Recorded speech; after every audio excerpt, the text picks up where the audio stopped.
अब स्कूल खत्म हो गया, साइनिंग ऑफ। देखो वो बटरफ्लाई आ गया, बटरफ्लाई आ गया। क्या बोलती है कि बुक उठा लो भाई, बुक उतना भारी नहीं कि तुम उठा नहीं सकते।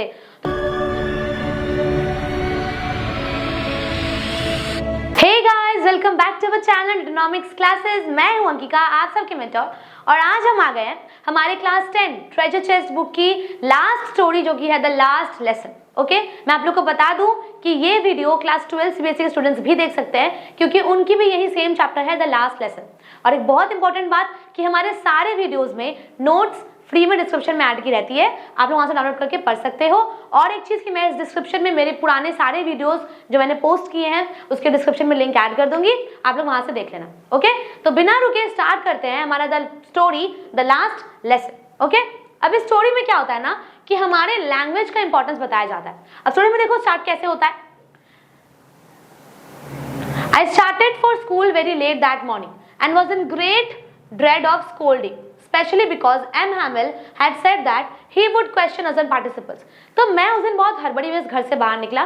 क्यों? क्योंकि मैं ऑलरेडी उस सुबह स्कूल जाने के लिए लेट हो चुका था, और मुझे डर किस बात का था कि हमारे जो टीचर एम हैमिल है वो हम लोगों को बोले थे कि हम सारे स्टूडेंट्स को पार्टिसिपल्स पे क्वेश्चन करेंगे। ठीक है, देखो, and I did not know the first word about them, और मेरे को तो पार्टिसिपल्स का एक शब्द भी नहीं आता, पहला शब्द भी नहीं आता। कौन बोल रहा है? ये जो स्टूडेंट है, जो नरेटर है, वो बोल रहे हैं। क्लियर? देखो, for a moment I thought of running away and spending the time out of doors.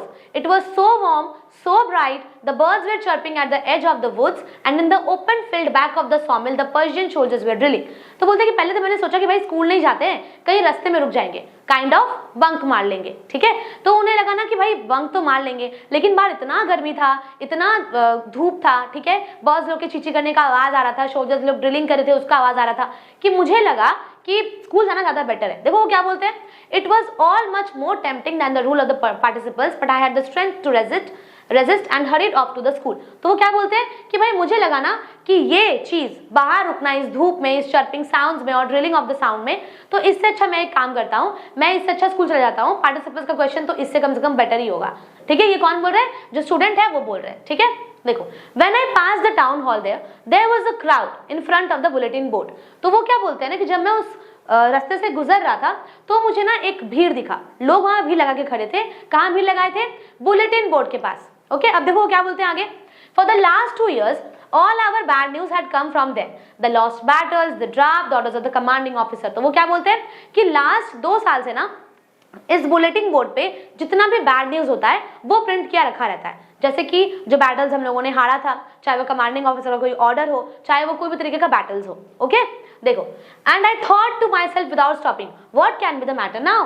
तो बोलते हैं कि अब मैं ना बिना रुके वहां पे सोच रहा था कि अब क्या मैटर हो गया, अब 2 साल बाद ऐसा क्या हो गया जो बुलेटिन बोर्ड में लिखा है और लोग वहां पे भीड़ लगाए हैं। ठीक है, देखो, then as I hurried by as fast I could go, the blacksmith, the watcher, and was there with his pay apparatus reading the bulletin, called after me, don't go so fast bub, you will get to your school in plenty of time. तो वो क्या बोलते हैं कि मैं बस उस रास्ते से गुजर ही रहा था, तभी मुझे किसने रोक लिया? Blacksmith and a watcher. तो मुझे लगा कि वो लोग मेरा मजाक उड़ा रहे, क्योंकि उन्होंने मुझे क्या बोला कि भाई धीरे जाओ, स्कूल में भी बहुत टाइम है। क्यों? क्योंकि वो तो हमेशा लेट होता था ना, तो उसको लगा कि वो क्योंकि फिर से लेट है तो सब लोग उसका मजाक बना रहे हैं। ठीक है, देखो, I thought he was making fun of me and reached M. Hamill's little garden, all out of breath. Not till then, when I had got a little over my fright, did I see that our teacher had on his beautiful green coat, his frilled shirt and the little black silk cap. तो अब वो क्या बोलते हैं कि बिना रुके अपने सांस को एकदम चढ़ाए हुए मैंने कहाँ भागा? मैं भाग गया एम हैमिल के गार्डन में, मतलब हमारे टीचर के गार्डन में पहुंच गया। ठीक है, अब जो सांस है वो पूरा फूल रहा था उसका। तो वो क्या बोलता है, वहां जाके मैं किस चीज को देख के शॉक हो गया था? हमारे टीचर क्या पहने हुए थे?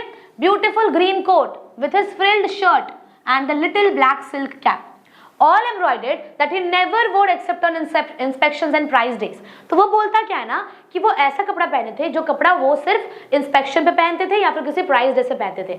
तो आज ऐसा क्या स्पेशल है कि हमारे टीचर एम हैमिल इतना तैयार होके आए हैं। ठीक है, देखो, but the thing that surprised me most was to see on the back benches that were always empty the village people sitting quietly like ourselves. तो वो क्या बोलते हैं कि सबसे ज्यादा शॉकिंग क्या था? सबसे ज्यादा शॉकिंग ये था कि बैक बेंच जो कि हमेशा खाली रहता है, उस बैक बेंच में आज लोग भरे हुए थे, वो एम्प्टी नहीं था, आज वहां पे लोग बैठे हुए थे। देखो, old Hauser with his 3 concerned hat, the former mayor, the former postmaster and several others beside. तो कौन कौन बैठे वहां पे? old Hauser with his three cornered hat, the former mayor, the former postmaster and the several others beside. ठीक है, तो ये लोग उस बैक बेंच पे बैठे हुए हैं और उस जगह को फिल करके रखे हैं. ठीक है, अभी देखो. Everybody looked sad and Hauser had brought an old primer, thumbed at the edges and he held it open on his knees with his great spectacles lying across the pages. तो वो क्या बोले कि सब लोग बहुत ही उदास लग रहे थे वहाँ बैठे हुए. जो हॉजर थे, जितने भी लोग आए थे वहाँ पे जो बैक बेंच को फिल करके रखे थे, बहुत ज़्यादा उदास लग रहे थे. क्यों उदास लग रहे थे? क्योंकि उन लोगों को पता है कि भाई आज लास्ट लेसन है. देखो अब क्या बोलते हैं. While I was wondering about it all, M. Hamel mounted his chair and in the same grave and gentle tone which he had used to me said, "My children, this is the last lesson I shall give you." तो अब वो क्या बोलते हैं कि भाई, अब वो बोलते हैं कि भाई टीचर जो है ना हमारा, वो अपने चेयर से चुपचाप से उठ के और हम लोग को बोलता है कि माय चिल्ड्रन, आज ही हमारा लास्ट लेसन है. ठीक है, देखो कौन बोला? एम हैमिल बोलते हैं. अभी next. The order has come from Berlin to teach only German in the schools of Alsace and Lauren.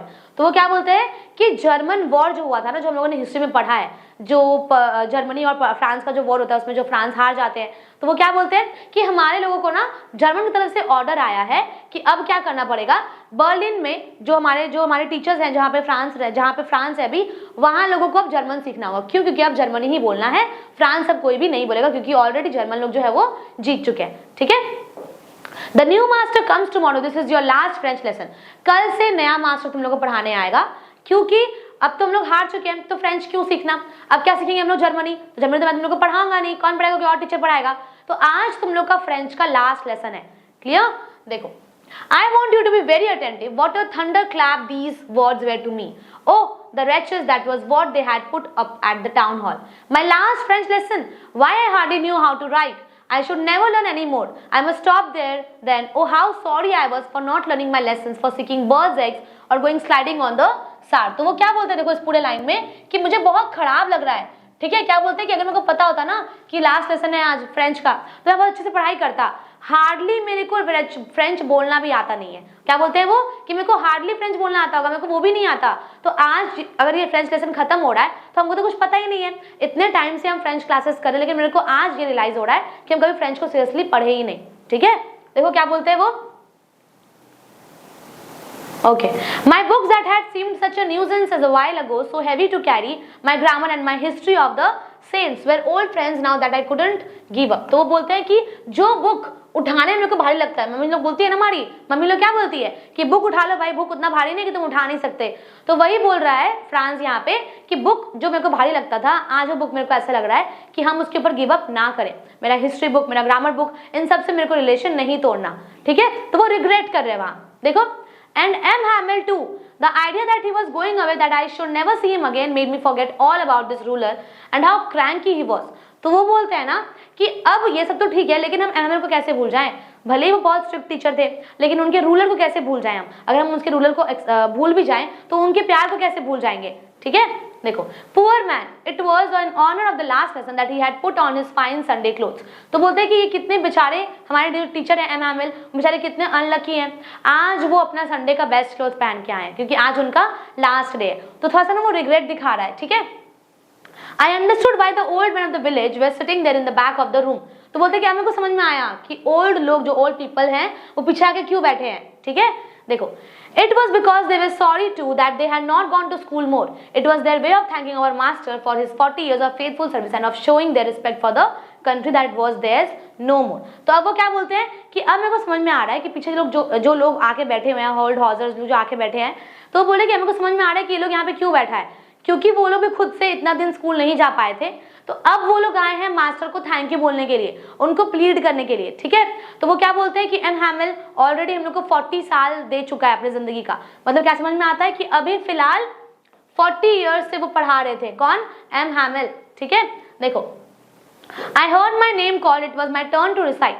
What would I not have given to be able to say that dreadful rule of the participle all through, very loud and clear and without one mistake, but I got mixed up on the first word and stood there holding on to my desk, my heart beating and not daring to look up. I heard M. Hamel say to me, I won't scold you, little Franz, you must be feel bad enough.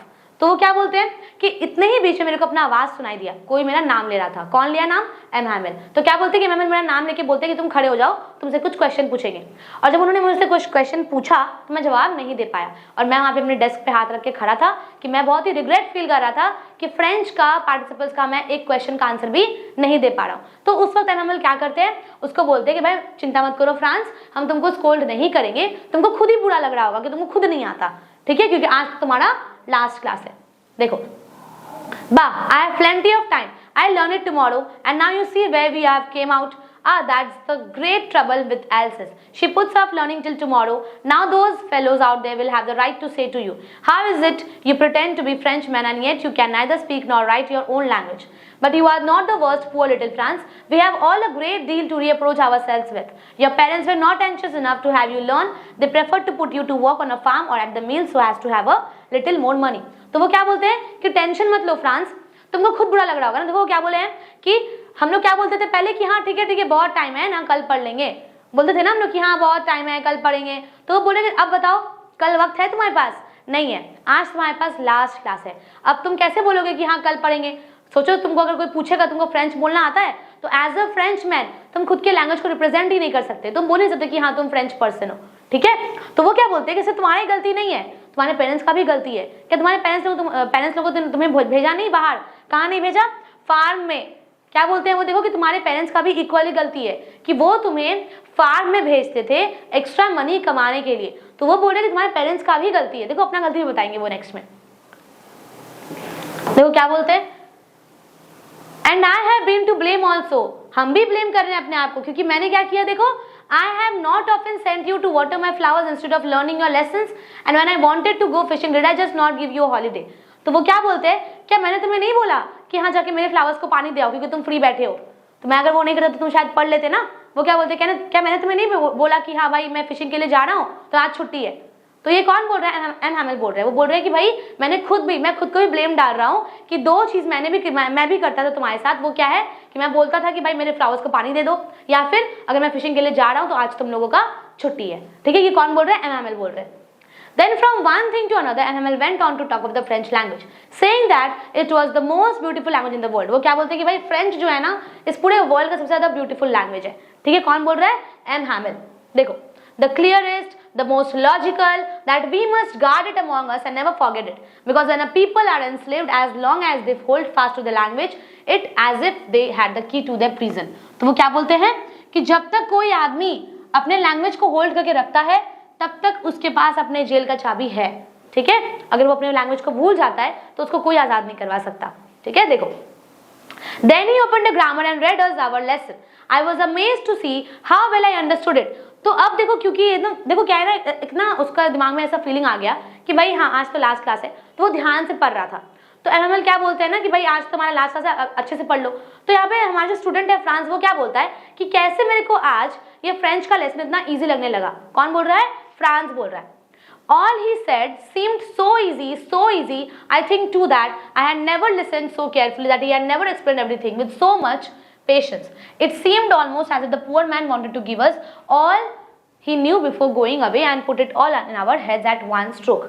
तो वो क्या बोलते हैं कि आज ऐसा लग रहा है कि ये कितना इजी था, मैं इसको सीख सकता था लेकिन मैंने नहीं सीखा। आज ऐसा लग रहा है कि एम हैमिल अपनी जिंदगी का सब कुछ इसमें लगा दे रहे हैं। आज के टीचिंग में वो सब कुछ लगा दे रहे हैं, अपना जी जान लगा दे रहे हैं कि भाई सब कुछ आज ही पढ़ लो, एक ही बार में सब पढ़ लो, ठीक है। देखो, after the grammar we had a lesson in writing that day. M Hamel had a new copies for us. वो लोग के लिए नया कॉपी लेके आया था। इस पे क्या लिखा हुआ था? In a beautiful round and France Alsace, ठीक है। They looked like little flags floating everywhere in the schoolroom, hung from the rod at the top of our desk. You ought to have seen how everyone set to work and how quiet it was. The only sound was the scratching of the pen over the paper. तो बोल रहे कि सिर्फ उस पूरे room में क्या आवाज आ रहा था? जो लोग लिख रहे थे ना पेपर पे फटाफट एकदम, तो पेन का जो आवाज आता है पेपर पे, वो आवाज आ रहा था बस पूरे रूम में, ठीक है। Okay. Once some beetles flew in, but nobody paid any attention to them. अब हमारे साथ होता है ना कि हम लोग क्लास में होते हैं, कभी ऐसा होता है कि कोई कबूतर आ गया खिड़की में बैठा हुआ है, कभी कोई बटरफ्लाई उड़ के आ गया है हमारे रूम में, क्लासरूम में, तो हम लोग क्या करते हैं, सबका ध्यान आ जाता है, अरे अरे देखो वो बटरफ्लाई आ गया। तो वही सेम चीज बोल रहा है फ्रांस कि आज एक बीटल भी आ गया ना तो भी किसी का नजर नहीं गया उस बीटल पे, ठीक है। देखो क्या बोलते हैं, अभी As if that was French too. On the roof of the pigeons cooed very low and I thought to myself, will they make them sing in German even the pigeons? तो वो क्या बोलते हैं कि भाई क्या पिजन्स को भी जर्मनी सिखाओगे, क्या उनको भी बोलोगे कि हाँ जर्मनी में गाना गाओ, उनको भी यही बोलोगे क्या? वो कैसे बोलेंगे, पिजन्स लोग कैसे बोलेंगे जर्मनी में? Whenever I looked up from my writing, I saw Hamel sitting motionless in his chair and gazing first at one thing, then at another, as if he wanted to fix in his mind just how everything looked in that little school room. तो बोल रहा है कि आज जब मैं अपना नजर उठा के देखता था एमएमएल को, तो वो क्या लगते थे ना, पूरा मोशनलेस, कोई भी उनके शरीर में मोशन नहीं था। वो ज्यादा अपसेट थे कि आज एक दिन में उनको सब कुछ याद आ रहा था, अपने स्कूल रूम पूरा याद आ रहा था। ठीक है, देखो अभी हो गया, कहाँ थे हम लोग? हाँ ठीक है। Fancy for 40 years he had been there in the same place with his garden outside the window and his class in front of him, just like that. Only the desk and benches had been worn smooth. The walnut trees in the garden were taller, and the hope one that he had planted himself twined about the windows to the roof. सिर्फ क्या बदला हुआ है देखो, जो trees को वो plant किए थे सिर्फ वो बदला हुआ लग रहा है आज। जो गार्डन में पेड़ रहता है वो सिर्फ आज बड़ा हो गया और कुछ भी चेंजेस नहीं आया। नेक्स्ट देखो क्या लिखा है। How it must have broken his heart to leave it all, poor man, to hear his sister moving about in the room above packing their trunks. तो बोलते कि अब सोचो कि उनकी जो बहन है वो रूम में पैकिंग कर रही है कि उन लोगों को आज यहाँ से चले जाना है। ठीक है, for they must have left the country next day, but he had the courage to hear every lesson to the very last. After the writing we had a lesson in history and then the babies chanted their ba bee bee bo boo. ठीक है, देखो down there at the back of the room, old Hauser had put on his speeches spectacles and holding his primer in both hands spelled the letters within them. तो बोलते हैं कि अब जो हॉजर लोग हैं वो लोग अपना लेटर्स को स्पेल कर रहे हैं, बोल रहे हैं। You could see that he too was crying. वो भी रो रहे थे। His voice trembled with emotion and it was funny to hear him that we will all wanted to laugh and cry. Ah, how well I remember it, that last lesson. All at once the church clock struck 12 और फिर अचानक से church clock में 12 बज गए और आज का क्लास जो है वो खत्म हो गया। ठीक है, देखो Then the angels at the same moment, the trumpets of the Persians returning from drill sounded under our windows. M. Hamel stood up very pale in his chair. I never saw him look so tall. मेरे को कभी भी नहीं लगा कि M. Hamel इतने लंबे भी हैं, इतने चौड़ में खड़े हुए वो। ठीक है, My friends said he, I, but something choked him. वो क्या बोले ना कि हाँ मैं ऐसे बोले, फिर वो कुछ आगे बोल नहीं पाए। ठीक है, he could not go on. Then he turned to the blackboard, took a piece of chalk, and bearing on with his all might, he wrote as large as he could, "Vive la France." Then he stopped and leaned his head against the wall, and without a word, he made a gesture to us with his hand. School is dismissed, you may go. तो वो क्या बोलते हैं कि last में उन्होंने लिख दिया कि वाइवा ला फ्रांस, लिख के उन्होंने बोला कि भाई अब स्कूल खत्म हो गया, साइनिंग ऑफ, और क्या करो भाई, अब आज का आप लोग का क्लास आज खत्म, लास्ट क्लास था फ्रेंच का, खत्म हो गया, कल से जर्मन के नए टीचर पढ़ाने आएंगे। ओके, देखो अब हम लोग तो स्टोरी तो खत्म हो गया। ठीक है, इजी था, बहुत सिंपल लैंग्वेज में लिखा हुआ था, लेकिन स्टोरी में इंपॉर्टेंट क्या होता है भाई? Setting, theme, central message and हमारे क्या है, कैरेक्टर स्केच। ओके, पहले सेटिंग देखो क्या है। टाइम पीरियड क्या है? The story take place during the Franco Persian war. मैंने पहले बताया आप लोगों को, ये बहुत ही क्रूशियल टाइम था यूरोपियन हिस्ट्री का, जहाँ पे फ्रेंच को जर्मन लोगों ने हरा दिया था। ठीक है, और फिर उसके बदले उन्होंने क्या दे दिया? Alsace and Lorraine. ठीक है, 2 रीजन्स जो है वो फ्रांस के जो है वो उनको मिल गई थी। Unfold in late 19th century around the time when the German authorities imposed the teaching of the German language in the schools of the occupied territories। और फिर क्या हो गया कि जर्मन लोग जो थे वो हमारे जगह पे आके हमारे जगह लैंग्वेज को लेके अपने जर्मन लैंग्वेज को डालेंगे। ठीक है, लोकेशन देखो, the story set in a small village in Alsace where the protagonist Franz, अब कौन है यहाँ पे प्रोटैगनिस्ट? हमारा फ्रांस है, lives. It take place in a French school, एक स्कूल में टेक प्लेस होता है ये पूरा स्टोरी। क्लासरूम जो है वो खुद ही बहुत इंपॉर्टेंट प्लेस है। ठीक है, क्योंकि क्लास में बहुत कुछ होता है, क्योंकि फाइनल करेक्शन है फ्रेंच लैंग्वेज का। And the culture before it is replaced by German. School is described as the modest and the students faces reflect the unease of the situation. तो स्कूल का जो क्लासरूम है वो बहुत ही पूरा modest description दे रहा है, और लोगों का जो फेस है, जो बच्चों का फेस है, वो और ज्यादा इंपॉर्टेंस दिखा रहे हैं। ठीक है, मूड एंड एटमोस्फेयर देखो क्या है। Mood off the story is somebody, reflective and filled with regret. अब लोग ना रिग्रेट में है कि भाई मैंने नहीं पढ़ा, जैसे फ्रांस ही रिग्रेट में था, लोग रिग्रेट में थे, बूढ़े लोग रिग्रेट में थे कि काश हम लोगों ने पढ़ लिया होता। ठीक है, the sense of loss is palpable specially as the students, particularly Franz. Particularly कौन सा लॉस में है, कौन सा रिग्रेट कर रहा है? हमारा जो फ्रांस है वही। Significance of the last French lesson. Atmosphere shift होता है as France begins to appreciate the importance of his native language which had been taken for granted before. तो जो हमारा मूड है वो शिफ्ट कैसे होता है? फ्रांस जिसके लिए फ्रेंच इंपॉर्टेंट नहीं था, आज वो खुद उस फ्रेंच लैंग्वेज का इंपॉर्टेंस बता रहा है कि हाँ काश मैं फ्रेंच लैंग्वेज को पढ़ लिया होता।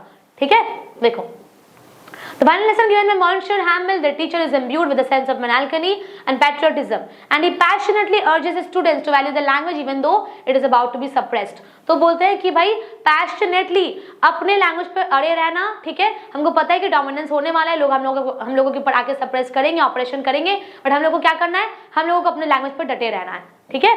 देखो कॉन्टेक्स्ट क्या है, एक provides the stark background of the themes of the patriotism, loss and cultural identity. Imposition of the German language in French school symbolizes the operation of the French people and the loss of their cultural heritage. There is also a strong emphasis on how the people of Alsace that the character of Monsieur M. Hamel are deeply attached to their language and culture despite of the oppressive forces around them.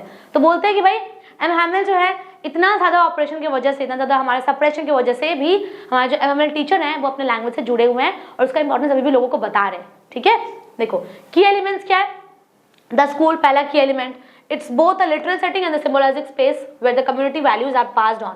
अब यहाँ पे school में ही पास हो रहा है ना, पूरा value पता चल रहा है सबको, ठीक है। France home early part of the story shows how France is indifferent to his lessons and doesn't realize the significance of his education until it's too late. तो उसको पता कब चला, जब बहुत लेट हो गया तब पता चला फ्रांस को कि भाई फ्रेंच भी इंपॉर्टेंट था, ठीक है। तो ये था हमारा सेटिंग स्टोरी का, हो गया। अब पढ़ते हैं कैरेक्टर स्केच, ठीक है। देखो पहले पढ़ेंगे फ्रांस का। तो फ्रांस एक यंग क्यूरियस और इनोसेंट बच्चा है, ठीक है, और ये स्टोरी का प्रोटैगनिस्ट है। स्टोरी के बिगिनिंग में ही इज डिपिक्टेड एज लेजी दिखाया गया है, डिसइंटरेस्ट दिखाया गया अपने पढ़ाई में कि भाई उसको पढ़ाई में कोई भी इंटरेस्ट नहीं था, ठीक है, और थोड़ा बहुत इररिस्पॉन्सिबल था, ठीक है। देखो he is more focus on his desire to skip school, और वो किस चीज पे फोकस कर रहा था कि भाई हमको स्कूल में नहीं जाना, स्कूल को स्किप करना है और पूरे दिन में एंजॉय करना है, ठीक है। कैरेक्टर देखो अंडरगो क्या करता है, transformation specially during the last lesson, और उसका फिर कैरेक्टर जो है वो ट्रांसफॉर्म करता है लास्ट लेसन के टाइम पे, जो लास्ट क्लास था उसमें, ठीक है। देखो इसका इनिशियल एटीट्यूड क्या है, फ्रांस दिखाता है अपने स्कूल अपने एजुकेशन को थोड़ा सा रिस्पेक्ट, ठीक है, लेकिन उसको डर भी किस चीज का लग रहा है, अपने टीचर एम एम का डर लग रहा है कि भाई कहीं ऐसा हो सकता है कि मैं पार्टिसिपल्स का प्रिपरेशन करके नहीं गया हूं तो शायद मुझे एम एम टीचर जो है वो बड़े डांटेंगे, ठीक है। देखो M M because he hasn't prepared for his French lesson, he even dreads the idea of the last lesson because of his fear of not knowing the lesson. तो वो बोल रहा है कि भाई मेरे को क्योंकि लेसन के बारे में कुछ पता नहीं है तो मेरे को डर लग रहा है हमारे टीचर से, ठीक है। देखो उसके बाद रियलाइजेशन एंड ग्रोथ क्या है, as the story unfold Franz को क्या रियलाइज होता है कि भाई फ्रेंच लैंग्वेज कितना इंपॉर्टेंट है, एजुकेशन कितना इंपॉर्टेंट है, ठीक है। Passionate speech, he begins to feel guilty, इसको गिल्टी भी लग रहा है कि भाई अब मैंने पहले ही लेसन को वैल्यू क्यों नहीं दिया, ठीक है।